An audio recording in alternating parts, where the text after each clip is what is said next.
Ayan guys, nag-prepare ako sa dinorado kaya ako sa bawon. Ayan. Ang gamit ko sibuyas saka kamatis, patis asin, magic sarap na konti, saka siling pansigang din dahon ng malunggay. Ayan siya. Binabad ko na yan sa asin. Tapos ayan, ang pagluto ko niyan guys, ko. Lagay ko yung bawang, ay, ginbutang ko sibuyas saka kamatis din isda, tapos pag kulo tagal ko itong burasan isda, tapos ayan sa medyo luto-luto ng isda may siling pang sigang na siya, ginbutang ko na ang dahon sa malunggay. Yan, tapos pinakulok gud siya sa maayo, kulong-kulo as in para mag-yumok itong isda ba.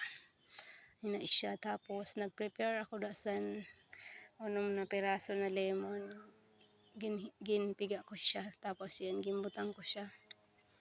Pagluto na yung dahon sa malunggay, ginbutang ko na yung kalamansi juice, kaya ayan na, tapos kitamplahan ko, saktong timpla.